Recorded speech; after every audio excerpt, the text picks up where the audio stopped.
Listening instructions. The listening test is about 30 minutes long and audio will be played once. There are 4 parts to the listening test.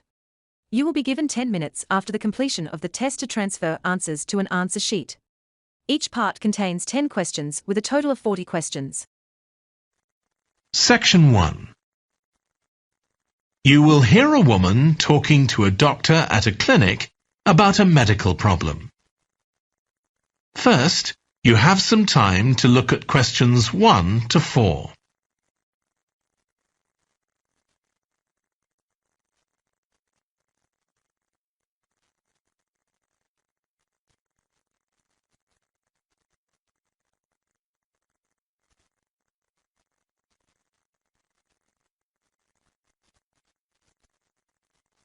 Now we shall begin. You should answer the questions as you listen, because you will not hear the recording a second time. Listen carefully and answer questions 1 to 4. Hi, come and take a seat. Thank you. My name's Carl Rogers and I'm one of the doctors here at the Total Health Clinic. So I understand this is your first visit to the clinic. Yes, it is. Okay, well I hope you'll be very happy with the service you receive here. So if it's all right with you, I'll take a few details to help me give you the best possible service. Sure. So can I check first of all that we have the correct personal details for you? So your full name is Julie Ann Garcia. That's correct. Perfect. And can I have a contact phone number? It's 219-442-9785. Okay, and then can I just check that we have the correct date of birth? October 10th, 1992. Oh, I actually have 1991. I'll just correct that now. Right, so that's all good. Now I just need a few more personal details. Do you have an occupation, either full-time or part-time? Yes, I work full-time in Esterhazy's, you know, the restaurant chain. I started off as a waitress there a few years ago, and I'm a manager now. Oh, I know them. Yeah, they're down on 114th Street, aren't they? That's right. Yeah, I've been there a few times. I just love their salads. That's good to hear. Right, so one more thing I need to know before we talk about why you're here, Julie, and that's the name of your insurance company. It's Cawley Life Insurance. That's C-A-W-L-E-Y. Excellent. Thank you so much. Before you hear the rest of the conversation, you have some time to look at questions 5 to 10.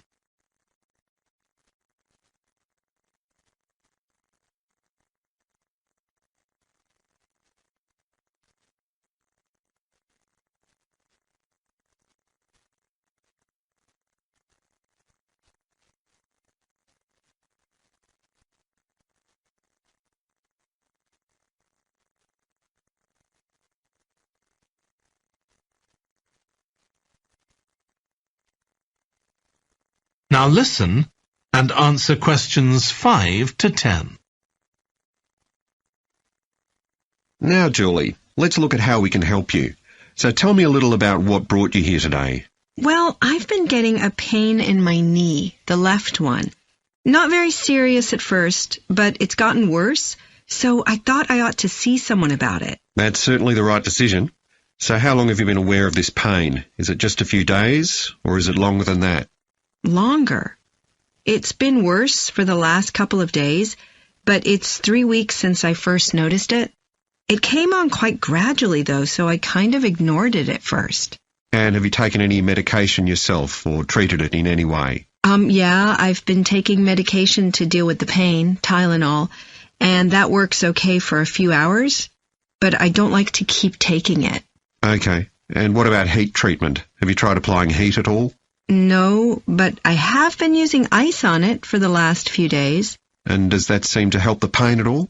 A little, yes. Good. Now, you look as if you're quite fit normally. I am, yes. So do you do any sport on a regular basis? Yes, I play a lot of tennis. I belong to a club, so I go there a lot. I'm quite competitive, so I enjoy that side of it as well as the exercise, but I haven't gone since this started. Sure. And do you do any other types of exercise? Yeah, I sometimes do a little swimming, but usually just when I'm on vacation. But normally I go running a few times a week. maybe 3 or 4 times. So your legs are getting quite a pounding, but you haven't had any problems up to now? No, not with my legs. I did have an accident last year when I slipped and hurt my shoulder, but that's better now. Excellent. And do you have any allergies? No, none that I'm aware of. And do you take any medication on a regular basis? Well, I take vitamins, but that's all. I'm generally very healthy. Okay, well let's have a closer look and see what might be causing this problem. If you can just get up. That is the end of section 1. You now have half a minute to check your answers.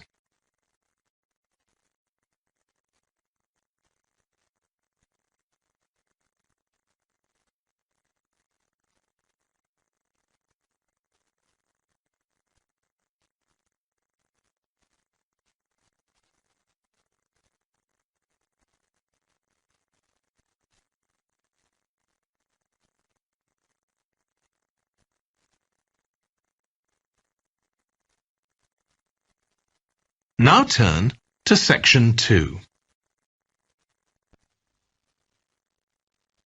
Section 2. You will hear a guide talking to a group of tourists who are about to visit an English castle.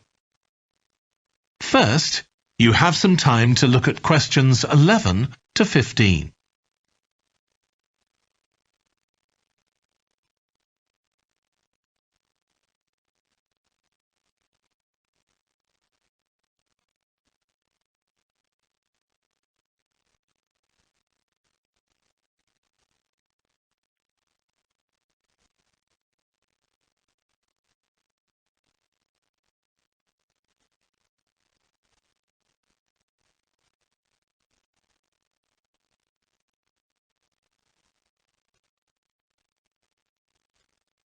Now listen carefully and answer questions 11 to 15.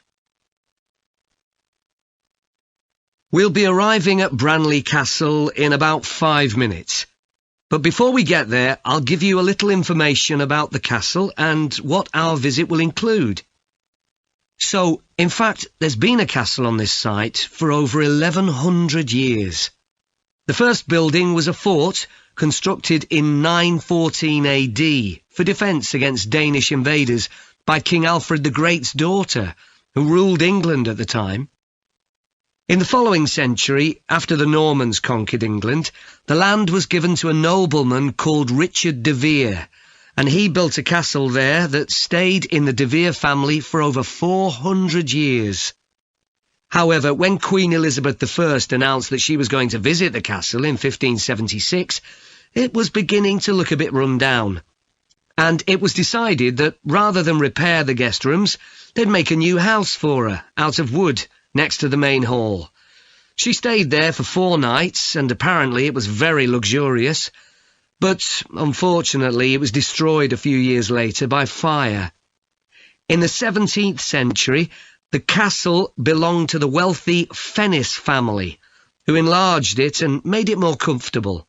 However, by 1982, the Fennis family could no longer afford to maintain the castle, even though they received government support, and they put it on the market.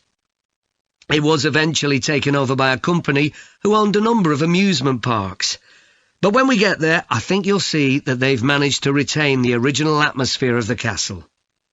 When you go inside, you'll find that in the staterooms, there are lifelike moving wax models dressed in costumes of different periods in the past, which even carry on conversations together. As well as that, in every room, there are booklets giving information about what the room was used for and the history of the objects and furniture it contains. The castle park's quite extensive. At one time, sheep were kept there, and in the 19th century the owners had a little zoo with animals like rabbits and even a baby elephant. Nowadays the old zoo buildings are used for public displays of paintings and sculpture.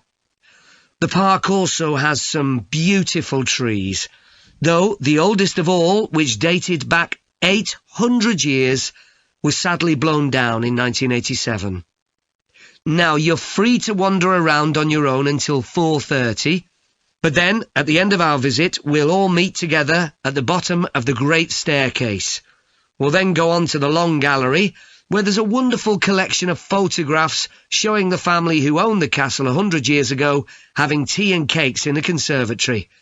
And we'll then take you to the same place, where afternoon tea will be served to you. Before you hear the rest of the talk, you have some time to look at questions 16 to 20.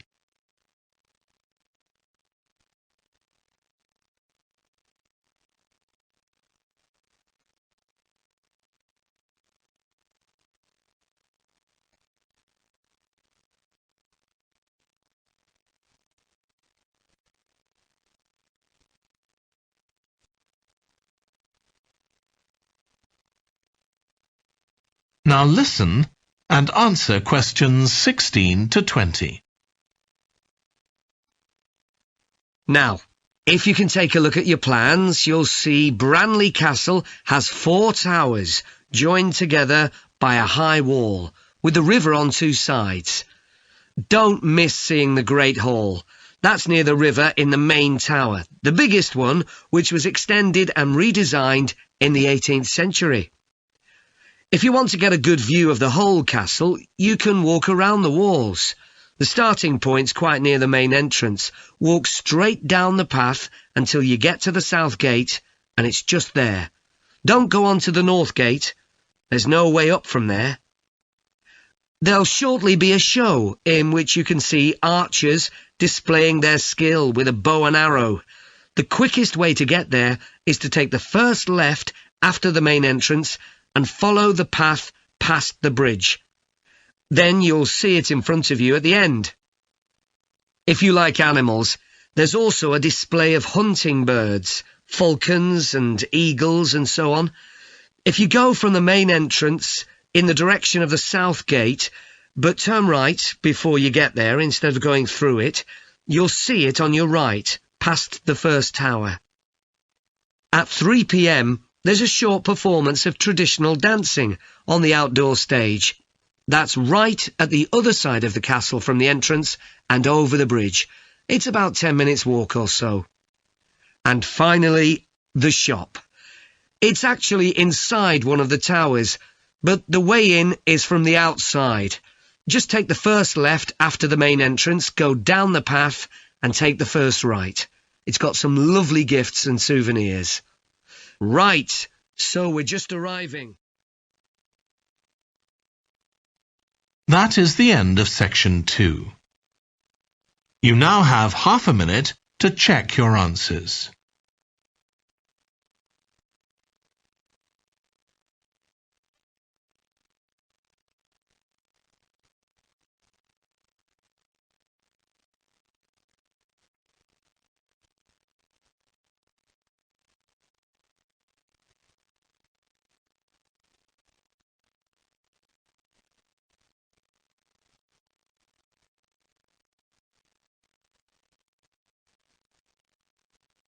Now turn to section 3. Section 3. You will hear 2 environmental science students, called Rosie and Martin, discussing their presentation on an extinct animal called the woolly mammoth with their tutor. First, you have some time to look at questions 21 to 24.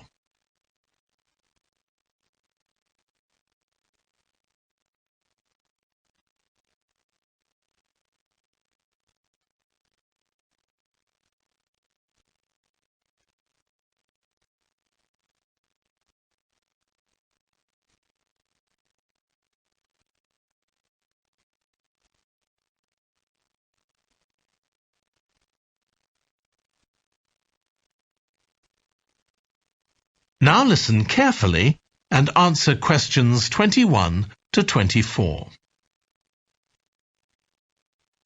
So, Rosie and Martin, let's look at what you've got for your presentation on woolly mammoths.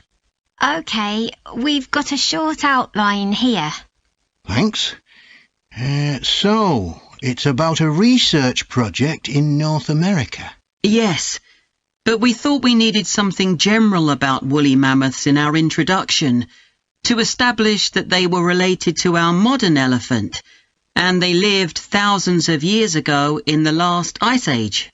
Maybe we could show a video clip of a cartoon about mammoths, but that'd be a bit childish. Or we could have a diagram. It could be a timeline to show when they lived, with illustrations. Or we could just show a drawing of them walking in the ice. No, let's go with your last suggestion. Good. Then you're describing the discovery of the mammoth tooth on St. Paul's Island in Alaska and why it was significant. Yes, the tooth was found by a man called Russell Graham. He picked it up from under a rock in a cave. He knew it was special. For a start, it was in really good condition, as if it had been just extracted from the animal's jawbone. Anyway, they found it was 6,500 years old. So why was that significant? Well, the mammoth bones previously found on the North American mainland were much less recent than that, so this was really amazing. Then we're making an animated diagram to show the geography of the area in prehistoric times. So, originally, St. Paul's Island wasn't an island. It was connected to the mainland, and mammoths and other animals, like bears, were able to roam around the whole area. Then the climate warmed up and the sea level began to rise, and the island got cut off from the mainland. So those mammoths on the island couldn't escape. They had to stay on the island. And in fact, the species survived there for thousands of years after they'd become extinct on the mainland. So why do you think they died out on the mainland? No one's sure. Anyway, next we'll explain how Graham and his team identified the date when the mammoths became extinct on the island. They concluded that the extinction happened 5,600 years ago, which is a very precise time for a prehistoric extinction. It's based on samples they took from mud at the bottom of a lake on the island. They analysed it to find out what had fallen in over time. Bits of plants, volcanic ash, and even DNA from the mammoths themselves. It's standard procedure, but it took nearly 2 years to do. Before you hear the rest of the discussion, you have some time to look at questions 25 to 30.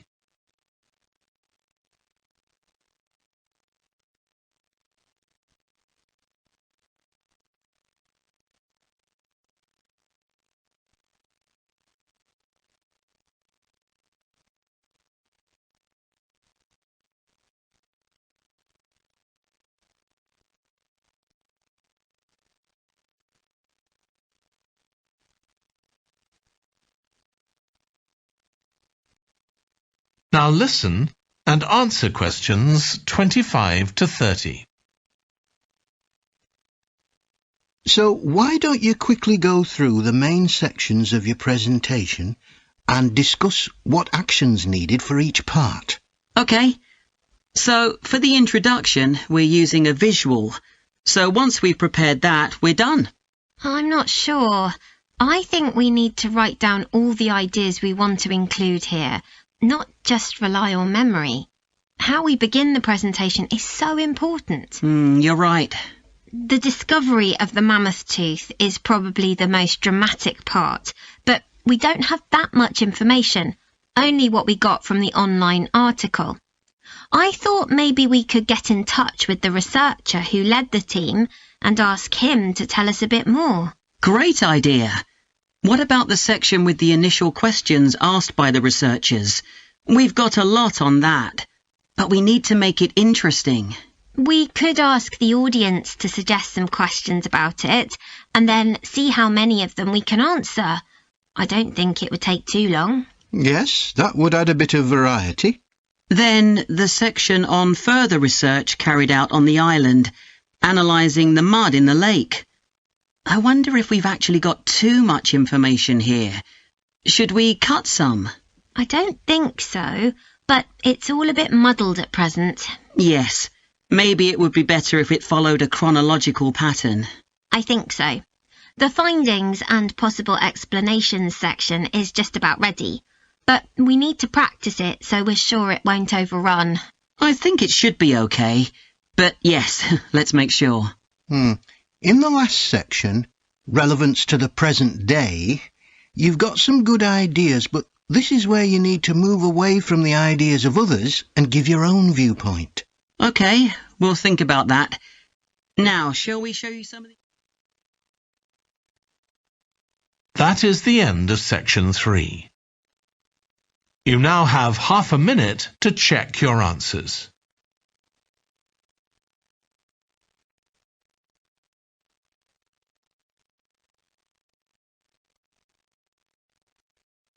Now turn to section 4. Section 4. You will hear a lecture about the history of weather forecasting. First, you have some time to look at questions 31 to 40.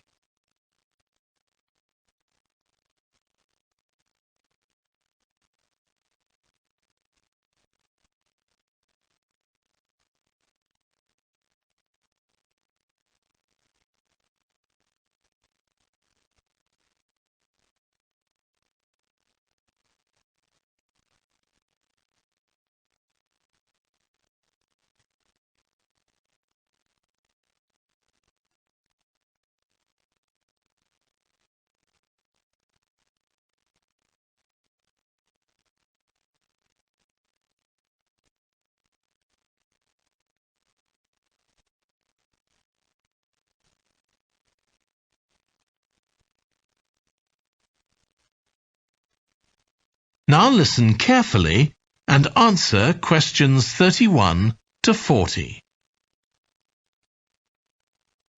In this series of lectures about the history of weather forecasting, I'll start by examining its early history. That'll be the subject of today's talk. Okay, so we'll start by going back thousands of years. Most ancient cultures had weather gods, and weather catastrophes, such as floods, played an important role in many creation myths. Generally, weather was attributed to the whims of the gods, as the wide range of weather gods in various cultures shows. For instance, there's the Egyptian sun god Ra, and Thor, the Norse god of thunder and lightning. Many ancient civilizations developed rites such as dances in order to make the weather gods look kindly on them. But the weather was of daily importance. Observing the skies and drawing the correct conclusions from these observations was really important. In fact, their survival depended on it. It isn't known when people first started to observe the skies, but at around 650 BC, the Babylonians produced the first short-range weather forecasts, based on their observations of clouds and other phenomena. The Chinese also recognized weather patterns, and by 300 BC, astronomers had developed a calendar which divided the year into 24 festivals, each associated with a different weather phenomenon. The ancient Greeks were the first to develop a more scientific approach to explaining the weather. The work of the philosopher and scientist Aristotle in the 4th century BC is especially noteworthy, as his ideas held sway for nearly 2,000 years. In 340 BC, he wrote a book in which he attempted to account for the formation of rain, clouds, wind, and storms. He also described celestial phenomena such as halos, that is, bright circles of light around the sun, the moon, and bright stars, and comets. Many of his observations were surprisingly accurate. For example, he believed that heat could cause water to evaporate, but he also jumped to quite a few wrong conclusions, such as that winds are breathed out by the earth. Errors like this were rectified from the Renaissance onwards.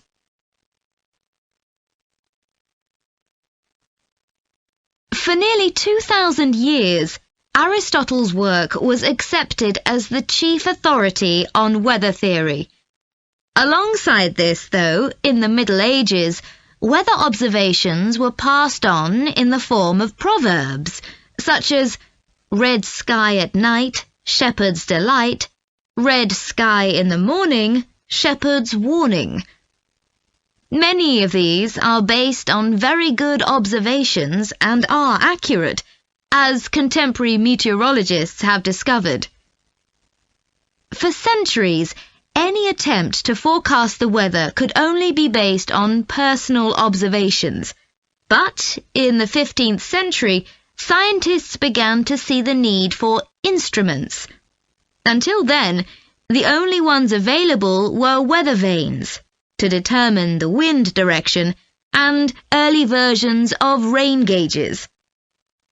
One of the first, invented in the 15th century, was a hygrometer, which measured humidity. This was one of many inventions that contributed to the development of weather forecasting. In 1592, the Italian scientist and inventor Galileo developed the world's first thermometer. His student Torricelli later invented the barometer, which allowed people to measure atmospheric pressure. In 1648, the French philosopher Pascal proved that pressure decreases with altitude. This discovery was verified by English astronomer Halley in 1686, and Halley was also the first person to map trade winds. This increasing ability to measure factors related to weather helped scientists to understand the atmosphere and its processes better, and they started collecting weather observation data systematically. In the 18th century, the scientist and politician Benjamin Franklin carried out work on electricity and lightning in particular, but he was also very interested in weather and studied it throughout most of his life. It was Franklin who discovered that storms generally travel from west to east. In addition to new meteorological instruments, other developments contributed to our understanding of the atmosphere. People in different locations began to keep records, and in the mid-19th century, the invention of the telegraph made it possible for these records to be collated. This led, by the end of the 19th century, to the first weather services. It was not until the early 20th century that mathematics and physics became part of meteorology, and we'll continue from that point next week. That is the end of section 4.